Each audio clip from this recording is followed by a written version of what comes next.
제가 청년 때 여름 수련회를 앞두었을 때 은혜를 받고 싶기도 하고 은혜 받을까 부담도 되었습니다. 그럼 은혜를 받아야 될까요? 안 받아야 될까요?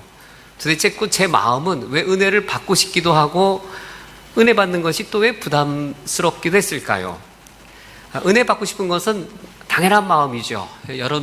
청년 때 여름 수련회를 앞두고 이번 수련회를 통해서 나에게 심령의 여러 가지 부족한 것들을 채워서 은혜를 경험하고 싶다. 뜨겁고 또 내 마음에 하나님의 새 힘을 주신 것들을 누리고 싶다라고 하는 은혜에 대한 갈망이 한편 있었는데 왜 은혜 받는 게 부담스러웠을까요?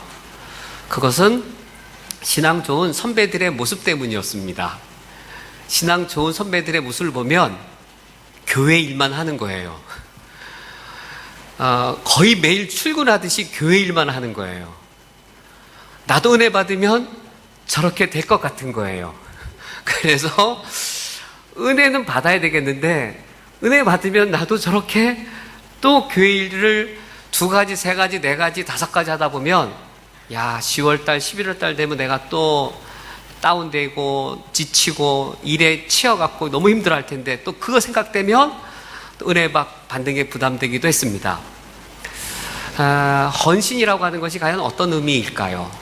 헌신이라고 하는 것이 교회 일을 2가지 하던 분이 교회 일을 3가지로 늘리고 또 헌신이라는 것이 일주일에 하루나 이틀 교회에 나오다가 3일, 4일 더 여러 번 교회를 나오는 것, 그것이 헌신의 가장 핵심된 측면이 되어질 수 있을까 하는 겁니다.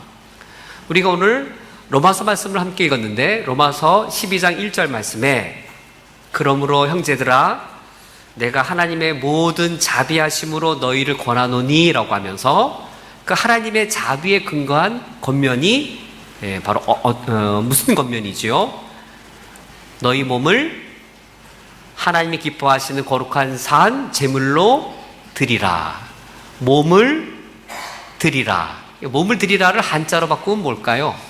몸자가 신이고 드릴 헌자이니까 몸을 드리는 것이니까 이제 헌신이겠죠. 로마서 12장 1절 말씀에 이처럼 우리에게 하나님께 우리 몸을 드리는 헌신을 하나님의 자비에 근거하여 요청하고 있습니다.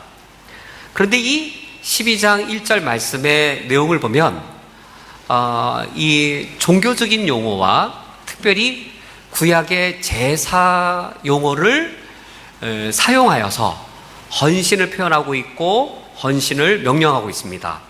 어떤 구약의 용어들이 나옵니까? 구약 성경 이렇게 하나님께 속죄제, 번제 이런 제사를 드리는 용어들이 나오죠. 이를테면 거룩한 산 제물로 드려라. 이 제물이라는 이 용어는 직접적으로 구약의 제사이고 거룩한이라는 표현도 이것도 제사 용어이죠. 거룩한 제물을 드려야 되기 때문에 또 너희가 드릴 영적 예배니라. 이 예배란 표현도 종교적인 어휘입니다. 지금 사도 바울이 우리에게 헌신을 권면할 때에 종교적인 용어, 특별히 구약의 제사 용어를 사용하여서 헌신할 것을 우리에게 권면하고 있습니다. 그렇다면 제가 첫 번째로 우리가 함께 살펴볼 질문은 이거예요. 지금 로마서 12장 1절 말씀이 헌신을 종교의 용어, 특별히 구약 제사 제도의 용어를 가지고 표현했다면 헌신의 범위, 헌신의 영역 또는 헌신의 장이라고 부를까요? 그것은 종교적인 영역을 가리키는 것인가 하는 겁니다. 헌신을 어디에서 해야 될까요? 어디가 우리의 헌신의 장이고 범위일까요? 하나님이 기뻐하시는 거룩한 산 제물려 드려라. 이는 영적 예배니라. 종교적인 용어 그리고 구약의 제사 용어를 사용한 걸 보면은 우리 헌신의 영역을 어디로 생각하기 쉬울까요? 제가 이제 청년 때 부담스러워했던 그 형들, 누나들, 아름다운 모습이고 그 모습이 잘못된 것은 아니죠, 분명히. 그런데 만약에 헌신의 영역을 교회라고 생각했다면 그것은 건강한 생각은 아닙니다. 헌신할 곳을 교회라고 생각한다면 그것을 옳다라고 여길 수는 없습니다. 우리가 헌신을 교회에서 할 수 있는 것이지만 반대로 교회만 헌신의 영역이라고 한다면 그것은 올바른 의미가 아닌 것이죠. 그런데 분명히 로마서 12장 1절 말씀은 종교의 어휘, 구약 제사제도의 용어를 사용해서 헌신을 명령하고 있긴 하지만 자세히 내용을 보면은 그 내용들이 역설적입니다.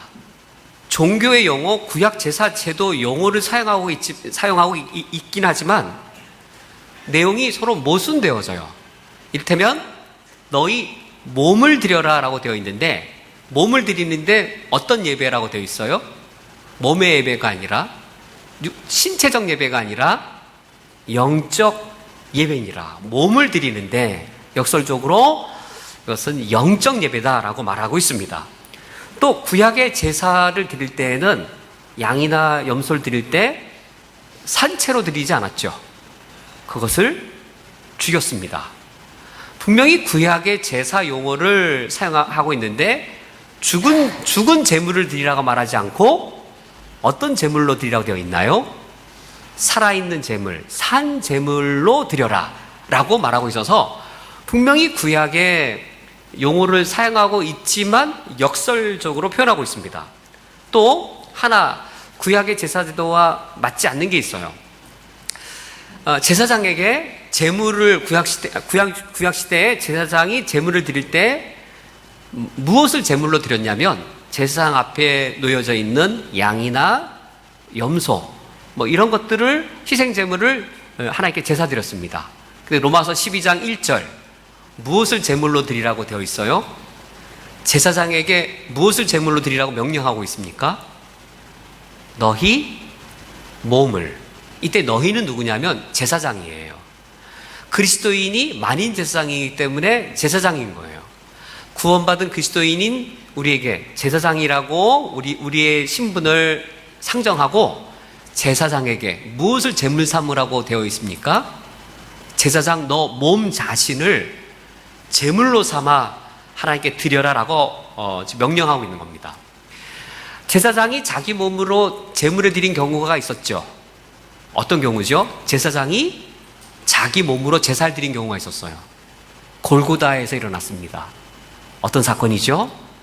제사장이신 예수님이 자기 몸을 제물 삼아 십자가의 희생을 죽음을 경험하셨는데 로마서 12장 말씀을 보니까 구약의 제사제도와 달라요. 제사장은 양이나 염소를 제물 삼아 제사를 드렸는데 만인 제사장인 우리에게 너가 영적 예배를 드릴 때에 그때 제물을 너희 몸으로 드려라 라고 가르치고 있습니다. 그래서 로마서 12장 1절은 구약의 제사 용어와 종교적 어휘를 가지고 헌신을 명령하고 있기는 하지만 역설적인 내용들이 많이 담겨 있습니다. 그러므로 우리가 이렇게 생각해 볼 수 있어요. 우선 헌신의 영역을 종교의 영역, 교회의 영역으로 좁힐 수 없습니다. 그럼 어디가 헌신의 영역일까요? 헌신의 영역을 생각해 보려면 지금 로마서 12장 끝부분과 12장 앞부분을 생각해 보세요. 로마서 12장 1절 그러므로 하나님의 자비하심에 근거하여 내가 너희들에게 권면한다. 너희 몸을 하나님께 산제물로 드려라 라고 헌신을 명령할 때에 무엇을 11장 36절에서 먼저 묵상하면서 헌신하도록 요구하고 있습니까? 무엇을 묵상하고 무슨 사실을 돌아보면서 헌신하게 하고 있습니까? 로마서 12장 36절 이는 만물이 주에게서 나오고 그리고 만물이 주로 말미암고 뿐만 아니라 만물이 주에게로 돌아갑니다. 지금 무슨 사실을 먼저 마음에 묵상하고 그 사실에 근거하여 헌신할 것을 명령하고 있습니까? 어떤 사실이에요?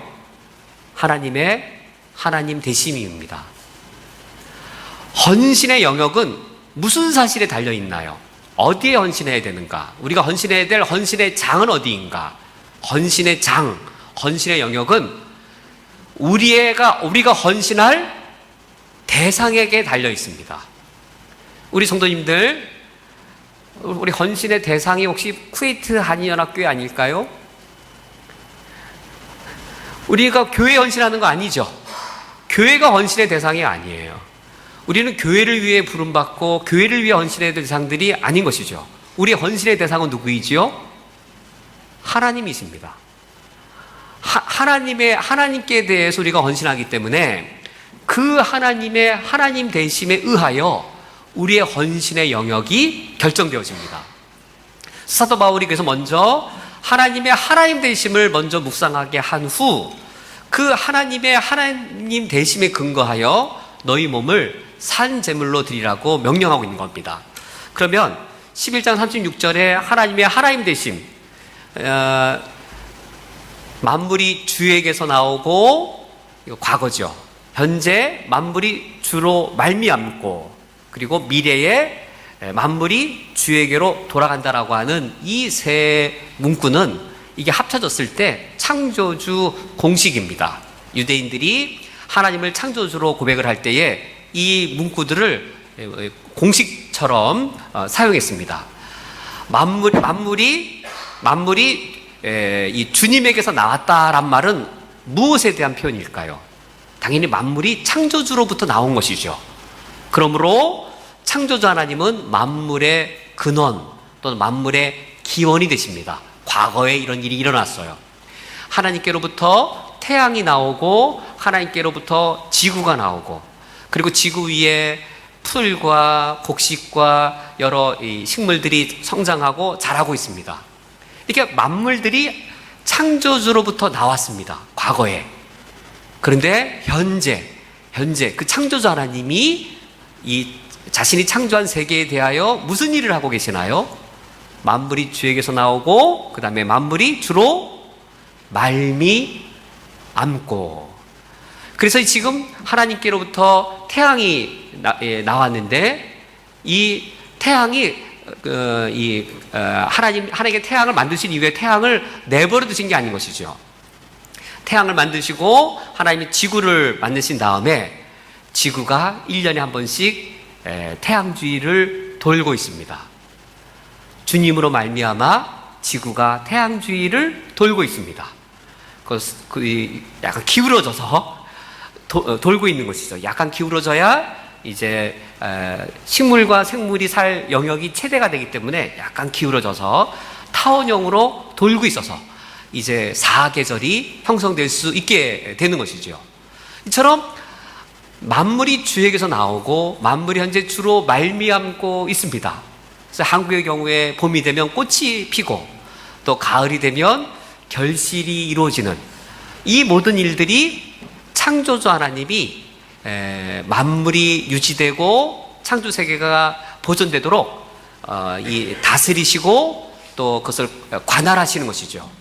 현재 만물이 주로 말미암고 있습니다. 그리고 미래에 어떻게 되어질까요?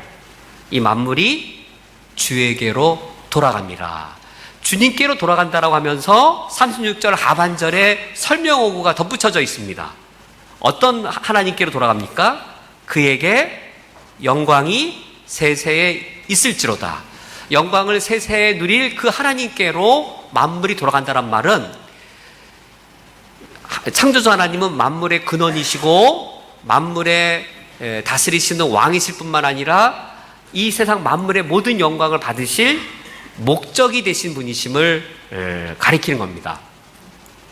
이런 하나님 되심을 사도 바울이 먼저 말한 이후에 이제 12장 1절이 뒤따라 나오는 거예요. 만물이 주님께로 나와서 이 세상 만물이 주님께로 인하여 주님으로 말미암아 유지되고 만물이 진행되고 있다가 이 세상 모든 영광이 하나님께로 돌아갈지어다. 그러므로, 이 그러므로가 무슨 말이죠? 이 그러므로가 만물이 주님께 다 속하였으므로 라는 것이죠. 그러므로 너희는, 제사장인 너희는 하나님께 제사를 드릴 때 너희 몸을 제물로 삼아서 하나님께 예배를 드려야 된다. 그것이 영적 예배다라고 말할 때에 이때에 헌신의 영역은 어디일까요? 어디를 헌신의 영역이라 할 수 있을까요? 만물인 것이죠. 만물의 영역이 우리가 헌신할 영역입니다. 창조주 하나님이 창조해 내신 영역, 우리가 헌신해야 될 영역입니다. 창조주 하나님의 통치가 미치는 영역, 거기가 우리가 헌신해야 될 영역입니다. 하나님의 영광이 깃들어 있는 영역 있다면 그것이 어디든지 간에 우리가 헌신해야 될 영역입니다. 고대인들에게 만물이 뭐냐 물어보면 고대인들은 창세기 1장식으로 얘기했을 거예요. 고대인들은 만물을 하늘, 땅, 바다, 그리고 거기에 있는 모든 것, 이게 만물이었어요. 하늘, 땅, 바다. 둘째 날 하늘을 창조하시고 셋째 날 땅과 바다를 만드신 거죠. 이 고대인들이 생각할 때 만물은 하늘, 땅, 바다, 그리고 하늘에 있는 것, 땅에 있는 것, 바다에 있는 것, 이게 만물이에요. 우리 현대인들에게, 고대인들에게 있어서의 하늘이란 영역, 땅이란 영역, 바다란 영역을 무엇이라고 묻는다면 우리에게 있어서 하늘, 땅, 바다는 무엇일까요?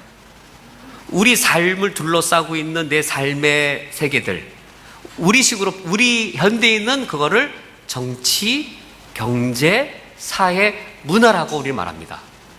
고대인들은 내 삶을 둘러싼 것이 위로는 하늘이고 아래로는 땅인 것이죠. 저 멀리 가면 바다가 있는 이 내 삶을 다 둘러싸고 있는 이 세계, 이게 만물이었는데 오늘날 우리들은 그거를 고대인처럼 표현하지는 않는 것이죠. 우리는 정치, 경제, 사회, 이 속에 살아가고 있는데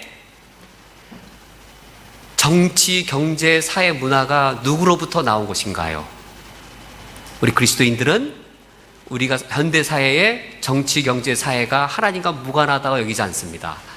정치, 경제, 사회와 문화가 주에게서 나오고, 그리고 이 땅의 정치, 경제, 사회, 문화가 누구로 말미암는다라고, 하나님의 왕권과 하나님의 통치가 누구로 말미암아 어디에 미친다라고 우리 믿습니까?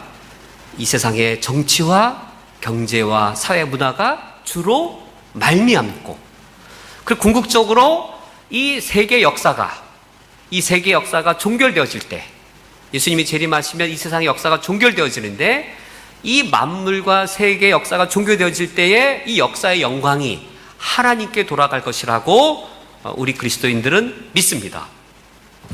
그렇다면 우리 헌신의 영역은 쿠웨이트 한인연합교회이다라고 말할 때 틀린 말은 아니지만 그렇게 단정 지을 땐 틀린 말이 되어집니다. 하나님의 하나님 되심 때문에 그러해요. 하나님의 하나님 되심을 근거할 때 우리 헌신의 영역은 교회로 축소되어질 수가 없습니다. 만약에 우리의 헌신의 영역이 교회로 축소되어지려면 하나님은 어떤 분일 때에만 그 말이 타당하지요? 하나님이 어디 안에 갇혀 있어야 돼요? 어디 밖에는 없으시는 거죠? 우리 하나님이 쿠웨이트 한인연합교회 안에 갇혀 계신 거예요. 우리 하나님이 문을 열고 우리 교회당 밖에 나가시면 하나님이 갑자기 힘을 다 잃어버리고 무기력해지고, 하나님이 교회 안에만 계실 때 그때 하나님께 대한 헌신이란 교회 헌신인 것이죠. 하나님은 교회 안에만 계시고 교회 밖에는 세상이어서 거기는 하나님의 주권도 미치지 못하고, 세상 밖에 나가시면 하나님은 작은 신이 되어서 아무 힘도 발휘하지 못하시고, 교회 안에서만 하나님이 하나님이시라면 하나님께 대한 헌신이란 교회 일 열심히 하는 거예요. 그리고 돈 많이 벌어서 교회 헌금 많이 내는 것만이 헌신의 중심이고 헌신 그 자체로 여겨질 수 있습니다. 만약 만물이 주에게서 나오지 않는다면, 만약 만물이 주로 말미암는 것이 아니라면, 만약 만물이 주에게로 돌아갈 것이 아니라면 헌신의 영역은 교회이고, 그래서 헌신이란 교회 봉사에 몰두하는 것이라고 말할 수 있습니다. 그러나 우리는 그렇게 믿지 않습니다. 우리 하나님은 창조주이셔서 우리가 대한민국 땅을 떠나 쿠웨이트 땅에 왔을지라도 대한민국에서든 쿠웨이트에 있어든 세상 어디든 그 땅의 정치와 경제와 사회와 문화의 만물은 주님께 속한 것이라고 우리는 믿습니다. 그러므로 우리가 헌신해야 될 장은 어디일까요? 만물이 주에게서 나왔습니다. 만물이 주에게서 나왔다면 두 번째, 무엇이 마땅히 이루어져야 돼요? 만물이 주에게서 나왔다면 마땅히 주로 말미암아야만 됩니다. 정치가 주님께로부터 나왔다면 마땅히 무슨 일이 대한민국 정치계에 일어나고 있어야 됩니까? 주로 말미암아 정치가 바르고 올바르게 이루어져야 되는데, 그래서 하나님의 영광이 드러나야 되는데, 만약 하나님의 뜻이 하나님의 뜻대로 이루어지지 않는 영역이 있다면, 근데 내가 정치인이에요. 그렇다면 내가 선 곳, 내가 정치인이어서 정치에 선 곳, 그런데 내가 서 있는 이곳이 주님으로부터 나왔음에도 불구하고 주로 말미암지 못하고 있으며, 그래서 주님께 영광이 돌아가는 것이 아니라 하나님의 영광을 훼손한 곳이 있다면, 바로 그 정치 영역에 누가 헌신해야 됩니까? 정치인의 정치 활동이야말로 그 영역에 하나님이 원하시는 헌신인 것이죠. 내가 학교 선생님입니다. 내가 학교 선생님인데 이 학교라고 하는 영역이 주님께로부터 나왔습니다. 그렇다면 마땅히 교육이라는 영역은 주로 말미암아야 되는데, 그렇지 못한 현실들이 내 눈에 목격되어집니다. 교육이 뒤틀려져서 오히려 재단 이사장이나 누군가들이 그걸 학교를 근거로 돈을 빼먹으려고 하고 바른 교육이 훼손되어질 때에, 그래서 하나님의 이름이 모독당하고 있는 일이 있다면 어디가 헌신의 장일까요? 근데 내가 선생님인 거예요. 그렇다면 선생님이 교육계에서 이 교사의 직분을 바르게 감당하는 그것이 바로 하나님이 우리에게 요구하시는 헌신입니다. 어떤 것이든지 간에 다 이와 같이 적용되는 것이죠. 우리 그리스도인들의 헌신의 장은 교회이거나 또는 종교적인 일뿐이어서 종교인이 되어질수록 주님께 헌신되어지는 것이라기보다는, 하나님이 만물의 창조주이심으로 하나님의 주권과 하나님의 통치가 뒤틀려지는 곳이 있다면 그곳 모두가 다 우리가 헌신할 장이 되어집니다. 지금까지 살펴본 말씀은 우리 그리스도인들의 헌신의 장이 어디인가라는 거예요. 헌신의 장은 우리들의 삶의 현장들입니다. 우리들의 삶의 현장들이 거기가 헌신의 장인 것이죠. 그러면 우리가 어떻게 살 때에 영적 예배가 되고, 우리가 어떻게 살 때에 헌신이 되는가? 우리가 내 삶을 어떤 제물로 드릴 때에 내 삶이 하나님이 원하시는 그대로 헌신이 되어지며 영적 예배가 되는가? 로마서 12장 1절 말씀에 너희 몸을 드려라 라고 하면서 우리 몸에 중요한 세 가지 특징, 제물로서의 중요한 세 가지 특징을 말하고 있습니다. 몸을 제물로 드리되 갖추어야 될 제물의 세 가지 특징이 있습니다. 어떤 특징이죠? 하나님이 기뻐하시는 거룩한 산 제물로 드려라 라고 명령하고 있습니다. 몸을 드려라. 몸을 드려라는 말은 진짜 내 몸 자체를 문자적으로 드리라는 의미, 이제 그 자체가 아니라 이제 몸을 드리는 상징적인 의미이지요. 그러니까 상징적 표현인 것이죠. 제가 주일학교 때 전사님이 한 예화를 드신 거를 들은 적이 있는데, 한 청년이 예배를 드리다가 은혜를 크게 받고는 헌금 바구니가 돌아가는데 돈이 없어서 헌금 바구니에 들어갔대요. 그러니까 몸을 진짜 드린 거죠. 그리고는 유명한 선교사님이 되었다라고, 제 이름은 제가 잊어버렸는데, 그건 진짜 헌신이죠, 헌신. 몸을 드린 거니까. 근데 이게 몸을 드리라는 말이 문자적으로 딱 그것을 의미하기보다, 몸을 드리란 말은 삶을 살아내라라는 의미입니다. 한 주간의 삶을 살아내는 겁니다.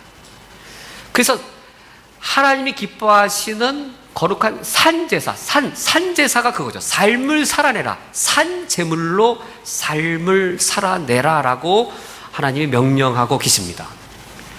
우리의 삶을 살아내는데 제물로서 살아내는 겁니다. 제물로서 살아낸다고 했을 때 어떤 삶일까요? 제물로서 살아가야 된다는 말은 희생적인 삶이에요. 우리가 이제 대부분이 이제 한 주간 6일 동안 직장에 갔을 텐데, 대부분 5일이나 6일 근무하실 텐데, 직장 생활을 그냥 이제 경제적 이득을 위해서, 또 내가 재밌어하고 내 유익을 위해서 삶을 살아낸다면 결코 영적 예배가 될 수 없을 겁니다. 희생적인 제물로서 희생적인 삶을 살아내는 겁니다. 그게 산제물이에요. 그런데 두 번째 요소가 뭐죠? 거룩한 산제사예요. 이때 거룩이란 무엇일까요? 유대인들이 안식일을 지키면서 중요한 원리를 발견했습니다. 안식일은 시간을 거룩하게 하는 건가요? 공간을 거룩하게 하는 건가요? 유대인들이 제7일을 거룩하게 지키라 할 때 시간을 거룩하게 하는 것이어서 유대인들은 안식일을 시간 속의 지성소라고 이해했습니다. 가장 거룩한 곳. 지성소에서 하나님 만나잖아요. 지성소라고 하는 그 공간이 있죠. 근데 안식일은 시간의 지성소라. 시간에서의 지성소는 안식일이라. 안식이란 시간에 우리가 하나님을 만나서 시간을 거룩하게 하셨다라고 하면서 제7일에 시간을 거룩하게 함으로 주간의 6일의 공간을 거룩하게 하신 것이 하나님의 의도라고 유대인들이 잘 해석했습니다. 우리가 6일 동안 공간을 살아가잖아요. 여기 사우디 사막이란 공간일 수도 있겠고, 쿠웨이트 시티의 공간일 수도 있겠고, 우리가 공간을 살아가잖아요. 때로는 루르도 갈 거고, 어디든 가잖아요, 공간을. 거룩하지 않은 공간들이잖아요. 불법이 판을 치고 있죠. 부조리가 판을 치고 있죠. 그런 거룩하지 않은 공간들을 하나님이 거룩하게 하게 하기를 원하셨는데, 우리 어떻게 그걸 하게 하는가? 우리 그리스도인들이 하나님 아버지 앞에 이 시간을 드리면서 시간을 거룩하게 한 후 우리가 공간으로 이제 파송되는 겁니다. 그래서 우리가 나아가서 공간들을 거룩하게 하는데, 공간들을 거룩하게 하려면 우리의 몸을 거룩한 제물로 드리는 겁니다. 거룩한 산제물. 제물로서 살아내는 겁니다. 근데 어떤 제물로 살아내는 것이냐면, 내가 거룩한 제물로 살아내야 그 공간이 거룩하게 되어집니다. 내가 기업인으로서 이 사무실이라는 공간에 갑니다. 내가 부장일 수도 있겠고 이사일 수도 있겠는데, 그 기업이라는 공간 안에 여러 가지 편법과 불법이 뇌물들이 흘러갈 때에 내가 거룩한 제물이 되어서 그 영역을 거룩하게 회복하는 것이죠. 그 거룩이란 2절 말씀의 상반절에 그 거룩의 의미를 소개해 주고 있습니다. 2절 말씀에 너희는 이 세대를 본받지 말고 오직 마음을 새롭게 함으로 변화를 받으라. 이것이 거룩의 정의입니다. 거룩이란 구별된 것을 가리켜요. 거룩이란 세상 속에 있지만 세상에 속하지 아니하고 세상과 다를 때 그것을 거룩이라고 합니다. 거룩이란 세상 바깥으로 나간 게 아니고 거룩이란 세상 속에 있는 겁니다. 세상 안에 있으나 세상에 속하지 않은 것. 그게 거룩이에요.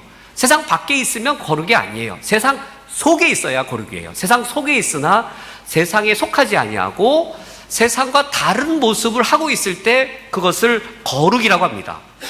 그런데 NIV 성경은 여기 이 2절 말씀에 너희는 이 세대를 본받지 말라고 할 때 이 세대를 좀 더 이해하기 쉽게 의역을 해줬습니다. 이 세대를 The pattern of this world, the pattern of this world, 이 세상의 패턴, 이 세상의 방식을 본받지 말아라.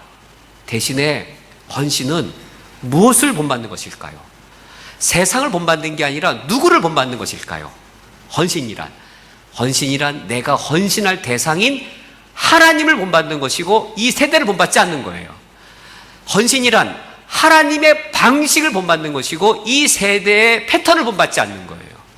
하나님의 패턴을 본받고 이 세상의 패턴을 본받지 않으므로 세상 안에 있지만 세상에 속하지 않고 세상의 패턴이 아니라 하나님의 패턴을 본받음으로 세상과 다른 거예요. 그게 거룩인데 희생을 각오하지 않고 가능할까요? 내 인생을 희생시키지 않고 가능할까요? 우리 유현철 대사님의 지난 그 수년의 삶을 볼 때에 외교관으로서 그 지위를 통하여 그 지위를 재물 삼아 어떻게 선한 영향력을 그리스도인으로서 열매 맺는지를 우리는 보아왔습니다. 대사라는 지위를 이용해서 자신의 앞날과 자신의 유익을 취한 것이 아니요, 그리스도인으로서 자신의 지위를 희생제물 삼은 거죠. 그래서 세상과 달랐어요. 세상과 구별되었어요. 이 세상 안에 있지만 세상에 속하지 아니하였고, 그러나 다른 모습으로 거룩으로 행할 때 무슨 일이 일어납니까? 세상과 달라야 세상을 변화시킵니다. 거룩이란 세상과 다른 걸 말하는 것인데 왜 우리가 세상과 달라야 되는가?